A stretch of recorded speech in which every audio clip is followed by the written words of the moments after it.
Hello, everybody. Welcome to my Well Self's Wellness Frame of Mind series, where we speak with amazing health wellness, mental wellness providers out there in the community.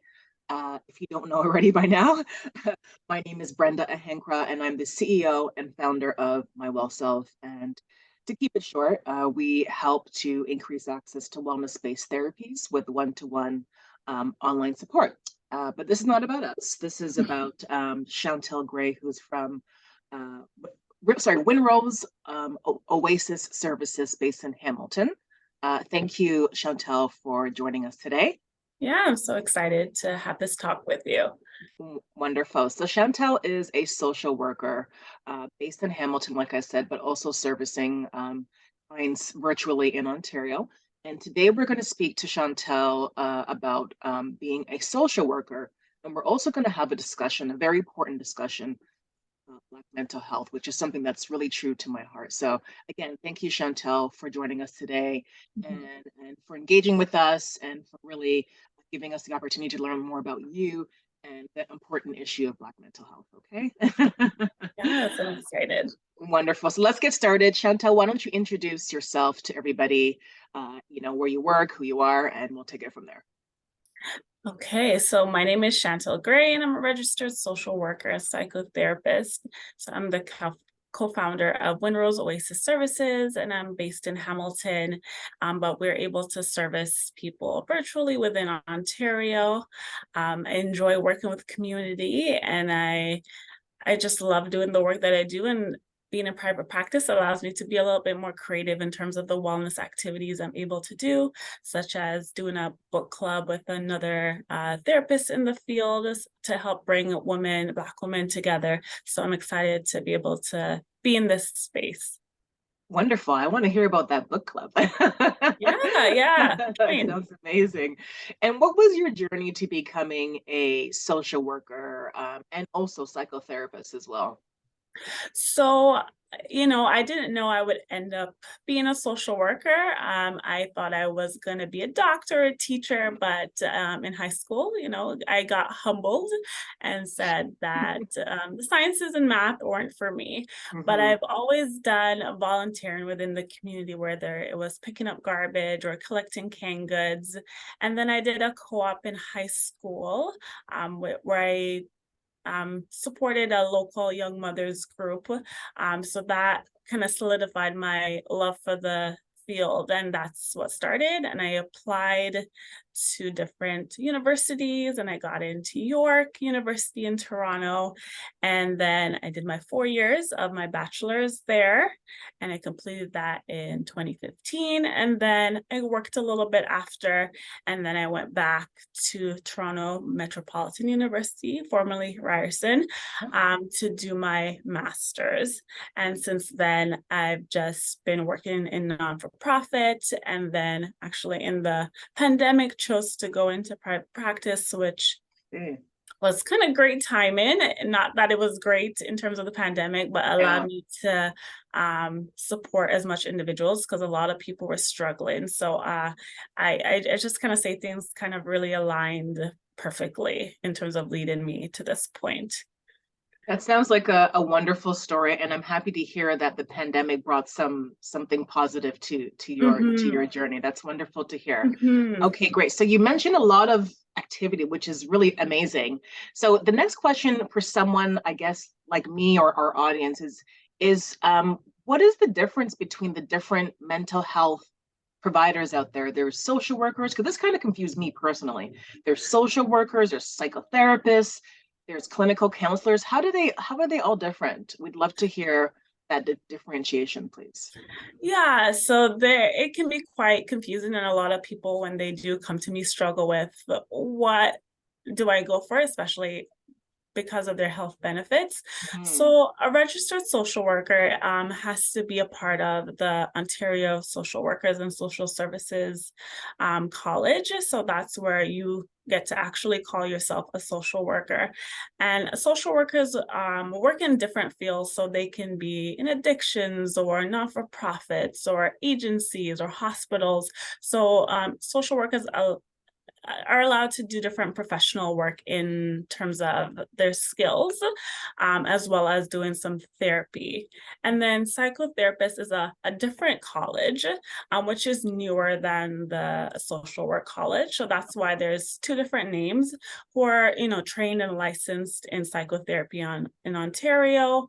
And they also specialize in providing counseling and social and different interpersonal and mental health issues. So very similar in terms of the counseling side, but social workers have a little bit more things that they can do within the field, whereas more psychotherapists are doing more counseling work. And then for a psychiatrist is a medical doctor specializing in diagnosis. So psychiatrists are able to diagnose, whereas psychotherapists and social workers are not. Okay. So for assessments and stuff like that, that's why we refer people to a psychiatrist or a psychologist, because then they're able to prescribe medication and do all the different assessments. And then the social service worker are similar, where they are within the same college as social workers. Okay. So social service workers tend to go to college to do their schooling, and can do similar work, but they tend to sometimes work more so in group homes or shelter systems and youth programming. So there's just differences in the type of work you may be able to do with the certification you have.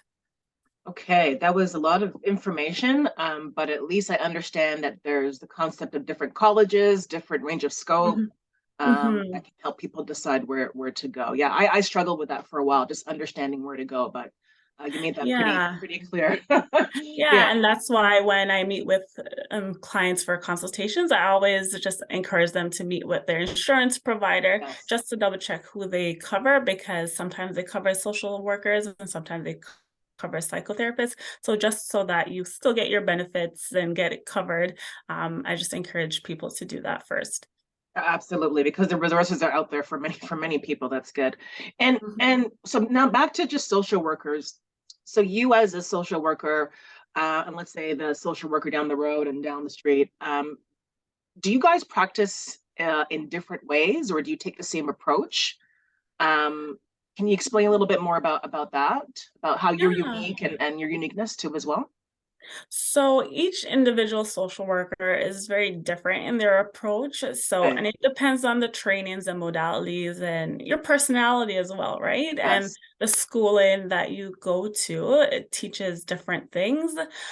So there's different theoretical techniques and modalities, such as CBT, which is cognitive behavioral therapy, Okay. or strength-based or solution-focused, or EMDR, which is eye movement desensitization and reprocessing. So there's so many different techniques that people can draw from it. So it depends on their trainings and what they Hmm. feel serves their client.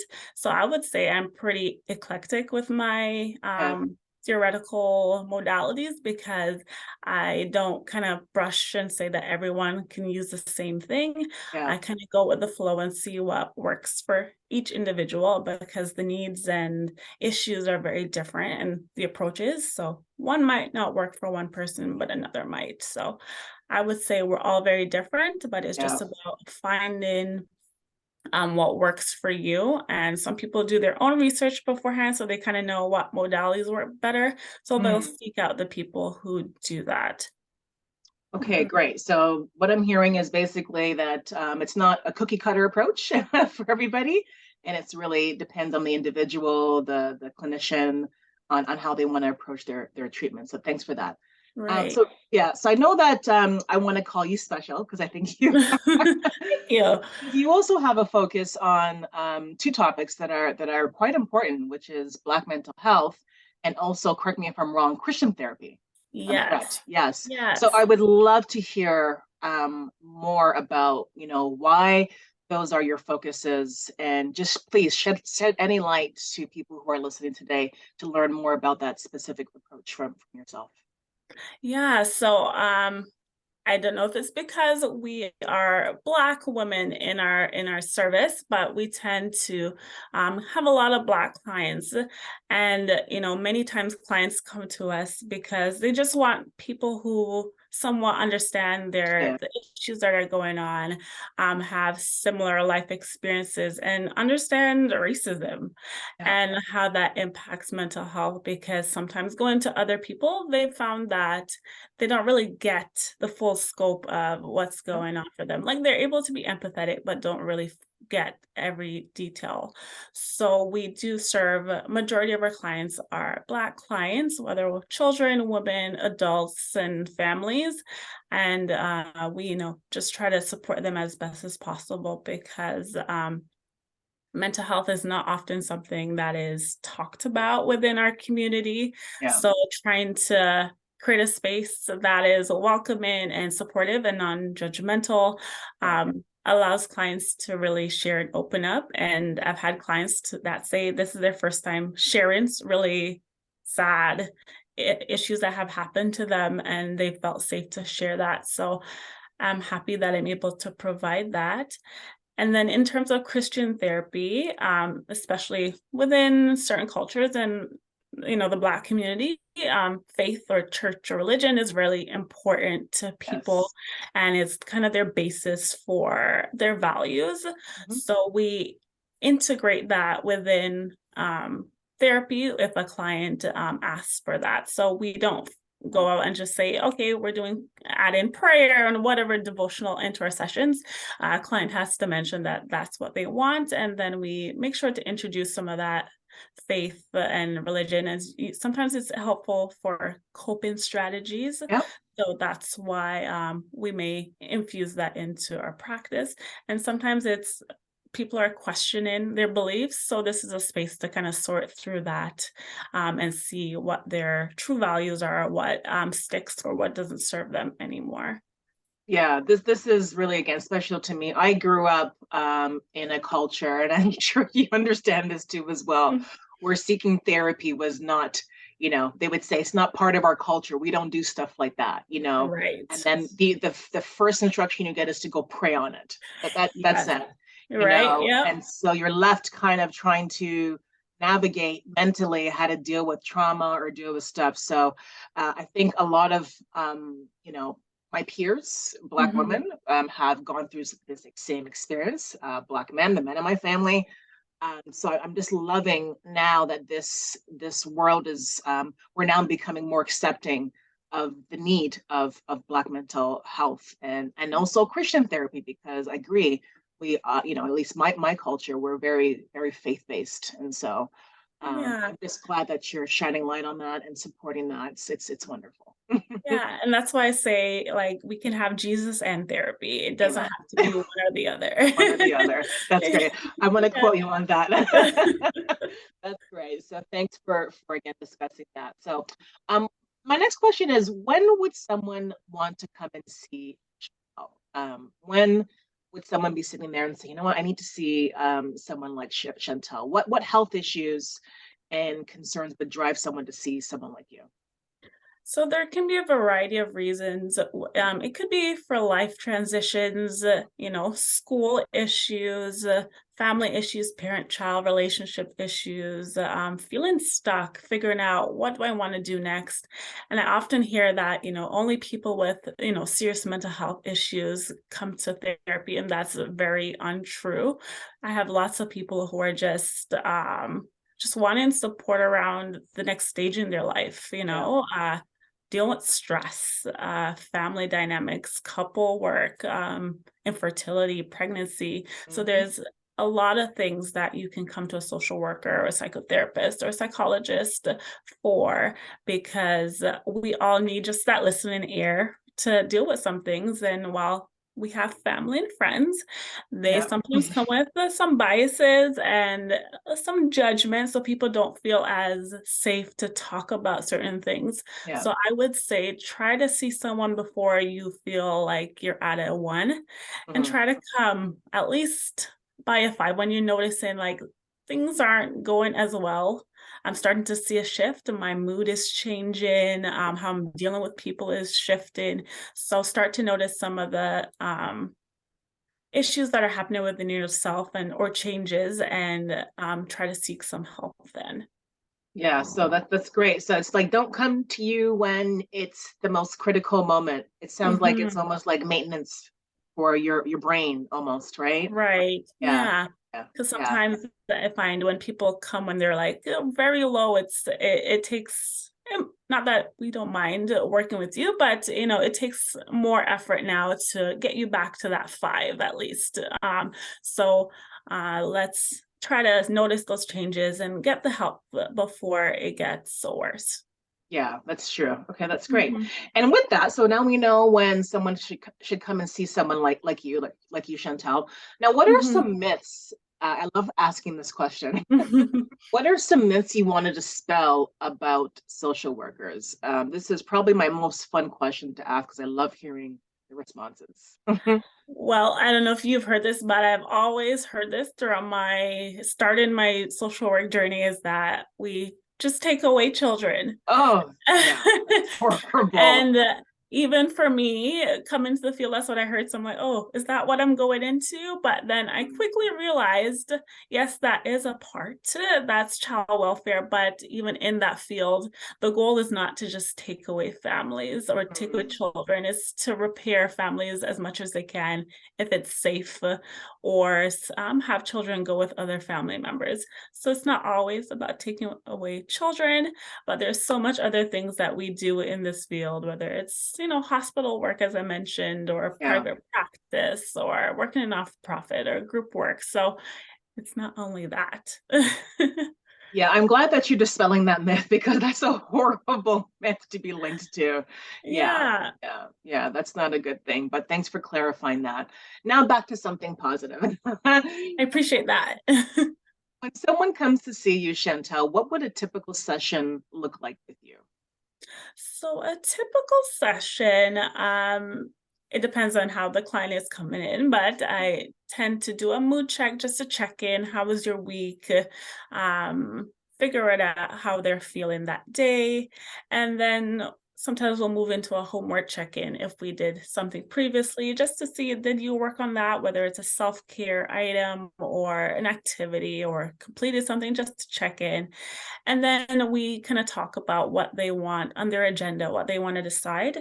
So I work from a very client-centered framework, which just really means I have the client kind of decide and steer the conversation in the ways they want to go. Yeah. Obviously, being there to kind of ask the questions and prompt, or if we need to go back to something, I still there as a guide.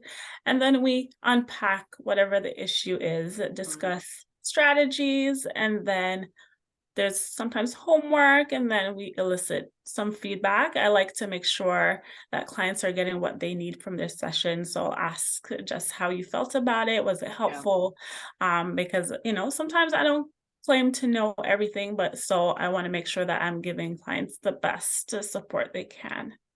Okay, that's great. And Mhm. with that, if someone were to come and see you for the first time, what kind of questions do you get asked the most in that kind of intake? In my intake, it's usually, so how long will this take? Oh, okay. And I Okay. have to also clarify that there is no right amount of sessions. It can take 3 months, it could take a year, it could take longer. So Mm, it's just about clients if they're willing to do the work, and yeah, okay with seeing the changes slowly, but I think people come into therapy saying, I want to be healed in a week. But unfortunately, that's not how it works. So yeah, just being able to come in with an open mind, and just kind of taking the journey, because we've sometimes been doing a lot of things for many years yeah, that now it takes a lot more longer to change. So we have to yes. be really patient with ourselves. So, yeah, that's a question I tend to get asked the most. And then, as well as like, what experiences do I have around certain issues? Or I've had questions if I've done my own therapy, or Or that they just want to do their own therapy? if I've done my own therapy, Oh, got it. yeah. So Oh, I guess clients, want to just make sure that you're also doing your own work because, wow. yeah, we're still humans as well. Um, Yeah, and it's important that we get the support that we need because we're also taking in a lot as well. So I don't mind yeah. when I get these questions because clients are obviously, searching for it or wanting to know that clients or therapists are doing their own work as well. Wow, that's, it's funny when you are receiving the support, you don't think about the person also, giving you that support, being supported too as well. So I'm Mhm. glad that people are in tune to ask you that question. That's great. That's the first time I've ever heard that. It's good. Yeah, Okay. yeah, I think clients are getting more up to date with how important, this work is, but how Yes. taxing it also could be. Yeah. Yeah, absolutely. Mhm. And then when someone comes to see you, sorry, Chantal, sorry, what, and they've committed to their wellness, their mental wealth with you, what kind of outcomes or improvements should they be able to see, assuming that they're committed, they're really wanting to be part of their mental health journey? What kind of outcomes can they see from that? Right. So, at the beginning of a session, usually in the consultation or in the assessment phase, we're really deciding on what the goal is. Mm, So once we decide on what that goal is, then that's kind of a marker of, okay, I've achieved this. Okay, I'm able to now be in spaces for longer than 10 minutes. yeah, So they've achieved that goal. So, and then, so that's a good sign that they've, met their outcome, yeah, as well as noticing if there's a decrease in their, anxiety or they're using different skills yeah. to cope, or they're able to regulate their emotions like anger, able to be a little bit more calmer in conflict, or Mhm. ability to advocate for themselves. So those are really great signs that a client's really improved on things. And even in counseling, sometimes we've reached a goal and they're like, okay, having something else that came up, and we move on to the next one, or it gets interchanged depending on what's happening in the client's life.